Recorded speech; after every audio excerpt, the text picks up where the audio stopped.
Hi student. रसायन विज्ञान में सर्वप्रथम हम पहले लेसन का अध्ययन करेंगे जो है रासायनिक अभिक्रिया एवं समीकरण, केमिकल रिएक्शन एंड इक्वेशन। तो इसमें रासायनिक अभिक्रिया क्या होती है, जिसको हम लोग बोलते हैं केमिकल रिएक्शन। केमिकल रिएक्शन होता क्या है? तो यदि कोई पदार्थ स्वयं अपघटित होकर या किसी अन्य पदार्थ से अभिक्रिया करके एक या अनेक पदार्थों में परिवर्तित हो जाता है तो इसे रासायनिक अभिक्रिया कहते हैं। फिर से परिभाषा सुनेंगे। यदि कोई पदार्थ स्वयं अपघटित होकर या किसी अन्य पदार्थ से अभिक्रिया करके एक या अनेक पदार्थों में परिवर्तित हो जाता है तो इसे रासायनिक अभिक्रिया कहते हैं।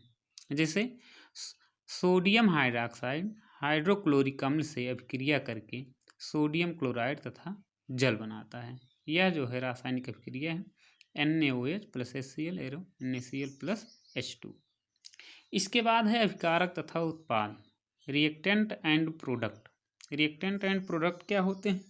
अभिक्रिया में भाग लेने वाले पदार्थों को, अभिक्रिया में जो भी पदार्थ भाग लेते हैं उनको अभिकारक रिएक्टेंट कहते हैं तथा जो नए पदार्थ बनते हैं उनको उत्पाद अर्थात जो है प्रोडक्ट कहा जाता है।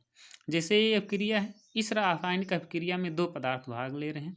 पहला है NaOH सोडियम हाइड्रॉक्साइड और दूसरा है हाइड्रोक्लोरिक अम्ल। तो इसका मतलब ये दोनों पदार्थ भाग ले रहे हैं, इसलिए ये दोनों अभिकारक हो गए। और जो NaCl है और H2O ये दो नए पदार्थ बन रहे हैं, इसलिए सोडियम क्लोराइड और जो जल है वो आपका प्रोडक्ट है। इसके बाद है रासायनिक समीकरण। रासायनिक समीकरण क्या होता है? केमिकल इक्वेशन, जिसको हम लोग कहते हैं अभिक्रिया में भाग लेने वाले अभिकारकों तथा उत्पादों को रासायनिक सूत्रों द्वारा समीकरण के रूप में दर्शाने की विधि को रासायनिक समीकरण कहते हैं।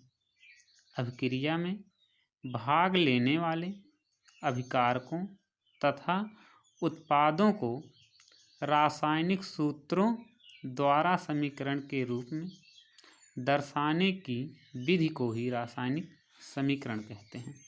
जैसे सोडियम जल से अभिक्रिया कर सोडियम हाइड्रॉक्साइड तथा जो है हाइड्रोजन गैस बनाता है। इसको जो है संक्षिप्त रूप में या प्रतीकों के माध्यम से इसको हम इस प्रकार से प्रदर्शित कर सकते हैं।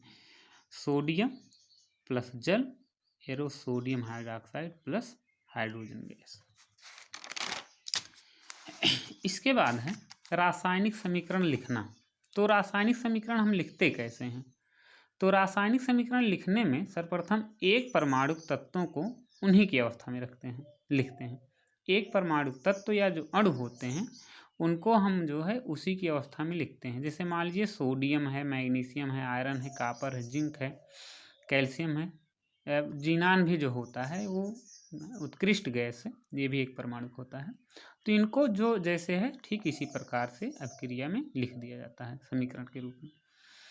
दूसरा है इसके बाद द्विपरमाणु कणुओं तत्वों को उसी अवस्था में लिखा जाता है। द्विपरमाणु जैसे विभिन्न प्रकार की गैसें हैं, हाइड्रोजन है, नाइट्रोजन है, क्लोरीन है, ऑक्सीजन है आदि। तो इनको जिस अवस्था में है इनको हम इसी अवस्था में लिखते हैं। तीसरा है अभिकारकों तथा उत्पादों की भौतिक अवस्थाओं को लिखना चाहिए। मतलब अभिकारक ठोस, द्रव या गैस हैं तो ठोस के लिए सॉलिड, यही अब जो है नीचे जैसे ये रिएक्शन है, मान लीजिए यहाँ सॉलिड है, कॉपर सॉलिड होता है तो यही ब्रैकेट में S लिख दिया जाता है।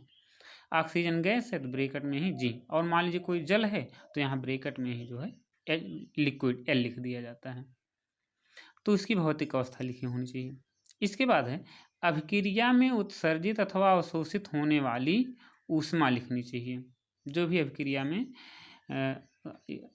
जो है ऊष्मा उत्सर्जित हो रही है, जब अभिक्रिया में ऊष्मा उत्सर्जित होगी तो उसके लिए हम लोग प्लस का निशान लगा करके लिखेंगे ऊष्मा को, और यदि अभिक्रिया में ऊष्मा अवशोषित होगी बाहर से ऊष्मा तो वहाँ पर जो है माइनस लगा करके ऊष्मा को लिखते हैं।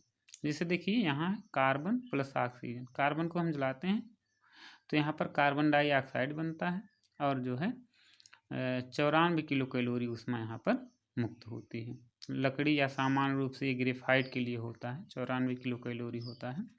ग्रेफाइट को जलाएंगे तो 94 किलो कैलोरी उसमें यहाँ पर मुक्त होती है। ऐसे ही कार्बन है, सल्फर से रिएक्टिव होता है, उसके बाद कार्बन डाइसल्फाइड CH2 का निर्माण करता है। इसके लिए जो है यहाँ पर ऊष्मा अवशोषित होती है, 22 किलो कैलोरी की ऊष्मा यहाँ पर आवश्यकता होती है, तब जाकर के अभिक्रिया जो होती है वो पूर्ण होती है। इसके बाद है अभिक्रिया जो है किन परिस्थितियों, ताप, दाब आदि और उत्प्रेरक की उपस्थिति में हो रही है, उसे तीर के रूप में नीचे लिख देना चाहिए। और इसके बाद है अभिक्रिया के बाईं ओर, बाईं तरफ और दाईं तरफ तत्व के परमाणुओं की संख्या बराबर होनी चाहिए। यहाँ पर जो है तत्व के रहेगा, तत्व के परमाणुओं की संख्या बराबर लिखनी चाहिए, मतलब बाईं तरफ और दाईं तरफ, एरो के बाईं तरफ भी तत्व के परमाणु संख्या बराबर होनी चाहिए और दाईं तरफ भी तत्व के परमाणु की संख्या बराबर होनी चाहिए। इसके बाद है रासायनिक समीकरण को संतुलित करना, बैलेंसिंग ऑफ केमिकल इक्वेशन। तो रासायनिक समीकरण को बैलेंस करने की बहुत ही आसान ट्रिक हम बताते हैं, इसको ध्यान से समझिए और 2-4 एग्जाम्पल के माध्यम से आप समझेंगे तो इसको बहुत अच्छे तरीके से किसी भी समीकरण को बैलेंस करना आप बहुत अच्छे से सीख जाएंगे। पहला है, सर्वप्रथम धातु को संतुलित करते हैं, तो मतलब जो भी रासायनिक समीकरण हो तो उसमें पहले जो मेटल होता है, पहले आप उसमें मेटल को संतुलित कीजिए। मेटल को संतुलित करने के बाद जो है आप जो है नॉन मेटल को संतुलित कीजिए, अधातु को संतुलित कीजिए। अधातु को संतुलित करने के उपरांत जो है आप ऑक्सीजन को संतुलित कीजिए और लास्ट में जो है हाइड्रोजन को संतुलित कीजिए। फिर से मेथड को देखेंगे, पहले आप धातु को संतुलित कीजिए, धातु को संतुलित करने के बाद अधातु को संतुलित कीजिए। जब आप अधातु को संतुलित कीजिए तुरंत पहले ये चेक कर लीजिए क्या धातु बैलेंस है कि नहीं। फिर इतना करने के बाद जब ये दोनों बैलेंस हो जाए तो ऑक्सीजन पर आ जाइए, ऑक्सीजन को संतुलित कीजिए। ऑक्सीजन को संतुलित करने के बाद फिर आप पहले स्टेप पर चले जाइए, धातु पर, अधातु पर। फिर ये तीनों प्रोसेस हो जाए तो लास्ट में जो है आप हाइड्रोजन को संतुलित कर दीजिए। तो इस प्रकार से कोई भी जो समीकरण होगा वो आसानी के साथ आपका संतुलित हो जाएगा। अब यहाँ पर हम उदाहरण एक लेते हैं और उस उदाहरण को ध्यान से समझते हैं।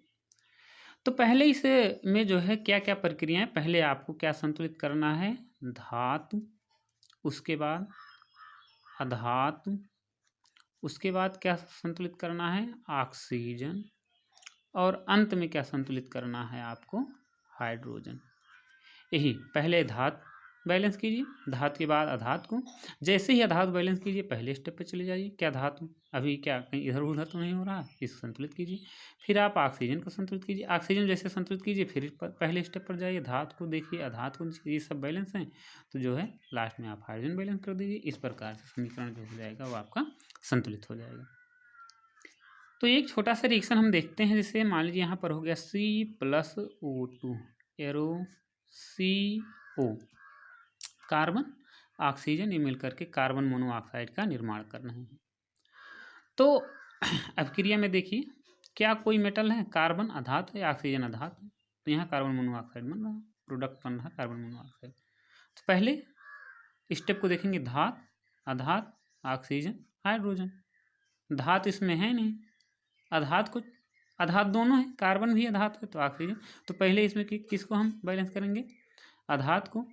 तो इसमें पहले आप कार्बन को बैलेंस कीजिए, कार्बन को बैलेंस कीजिए। तो यहाँ पर एक कार्बन है तो इधर हम समीकरण के दाईं तरफ देखें तो एक ही कार्बन, मतलब कार्बन जो है अभिक्रिया में बैलेंस है।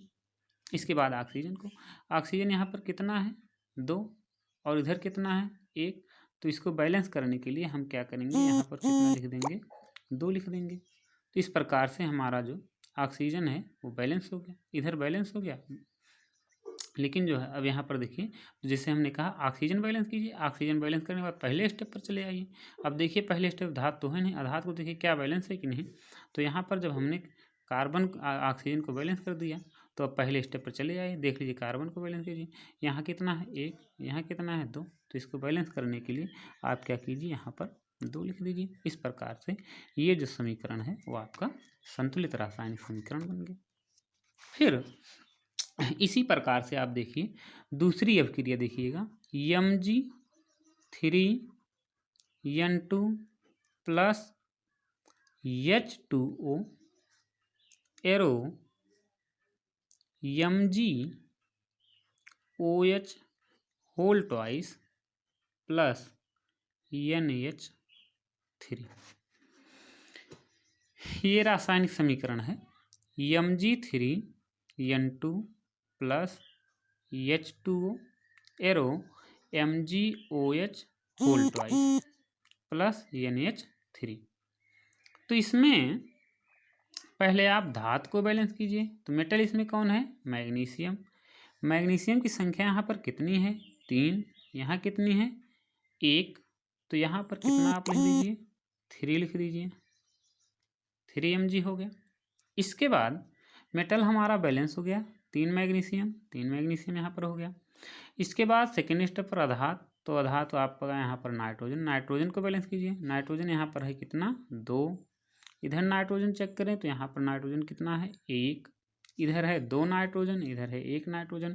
तो इसको बैलेंस करने के लिए यहाँ पर हम कितना लिख देंगे? 2 लिख देंगे। तो ये हो गया नाइट्रोजन हमारा। यहाँ पर नाइट्रोजन 2 है, यहाँ भी नाइट्रोजन कितना हो गया? 2 हो गया। अब जो है आप ऑक्सीजन को संतुलित कीजिए। ऑक्सीजन को यदि हम संतुलित करें तो देखिए यहाँ पर आपका ऑक्सीजन समीकरण के बाईं तरफ है 1 और दाईं तरफ देखिए यहाँ पर 3 और यहाँ पर मतलब 2 है। तो 3 दूनी कितना हो गया? 6। ऑक्सीजन है 6। तो यदि ऑक्सीजन यहाँ पर 6 है तो इधर 1 ही है। तो इस ऑक्सीजन को संतुलित करने के लिए यहाँ पर आप 6 लिख दीजिए। अब जैसे ही यहाँ पर आप ऑक्सीजन को बैलेंस करते हैं तुरंत आप पहले स्टेप पर चले आइए, देख लीजिए बैलेंस है कि नहीं। पहला स्टेप चेक कर लीजिए। मैग्नीशियम 3 आधात नाइट्रोजन 2 पूरा ऑक्सीजन 3 दूनी 6 और यहाँ पर है जो है 6 हो गया। अब हमको संतुलित करना है हाइड्रोजन को। तो हाइड्रोजन को देखिए लास्ट में संतुलित कीजिए, देखिए क्या संतुलित है कि नहीं। यहाँ पर 2 3 दूनी 6 6 हाइड्रोजन यहाँ पर हो गया और इसके बाद 3 दूनी 6 तो 6 दूनी 12 हाइड्रोजन यहाँ पर टोटल हमारे दाईं तरफ हो रहे हैं। तो यहाँ पर 6 दूनी 12 मतलब ये जो समीकरण है वो पूरी तरीके से आपका संतुलित है। तो ये जो है एक संतुलित रासायनिक समीकरण हो गया। दूसरा ऐसे देखिए, जिसे मान लीजिए बहुत छोटा सा रिएक्शन हम लोग ले लें, Mg प्लस O2 या इसको तो अभी हम लोग बैलेंस कर लिए हैं। दूसरा रिएक्शन देखिए ध्यानपूर्वक, H2 plus O2 arrow H2O। Hydrogen oxygen मिलकर के बना रहा है जल। तो रिएक्शन में चेक कीजिए जो स्टेप बताया, पहले धात, फिर अधात, फिर ऑक्सीजन, फिर हाइड्रोजन। धात देखिए है नहीं है, अधात ऑक्सीजन को छोड़ ऑक्सीजन भी है बट अधात यहाँ पर है समीकरण में नहीं है। ऑक्सीजन है तो ऑक्सीजन को आप बैलेंस कर लीजिए। तो ऑक्सीजन को बैलेंस करने के लिए यहाँ पर देखें हम समीकरण के बाईं तरफ ऑक्सीजन कितना है, यहाँ देखिए 2 ऑक्सीजन यहाँ पर दिख रहा हमको। ऑक्सीजन के परमाणु की संख्या यहाँ पर कितनी है? 2 और यहाँ पर जो ऑक्सीजन का परमाणु है वो कितना है? 1 ही है। तो इस पहले हमने बताया है पहले आप ऑक्सीजन को बैलेंस कीजिए। तो ऑक्सीजन को बैलेंस करने के लिए आप क्या कीजिए कि यहाँ पर है 2 ऑक्सीजन, यहाँ है 1 ऑक्सीजन, तो इसको यहाँ पर 2 लिख दीजिए। तो यदि आप यहाँ पर 2 लिखेंगे तो ऑक्सीजन जो होगा हमारा संतुलित हो जाएगा। समीकरण के बाईं तरफ ऑक्सीजन के परमाणु की संख्या 2 और समीकरण के दाईं तरफ भी ऑक्सीजन के परमाणु की संख्या 2 होगी। अब अंत में आप हाइड्रोजन चेक बैलेंस कर लीजिए। यहाँ पर है हाइड्रोजन 2, यहाँ पर हाइड्रोजन कितना है? 4, 2 दूनी 4। तो इसको बैलेंस करने के लिए यहाँ पर कितना लिख दीजिए? 2। तो ये भी कैसा समीकरण हो गया? संतुलित रासायनिक समीकरण हो गया। बाकी हम लोग नेक्स्ट वीडियो में देखेंगे।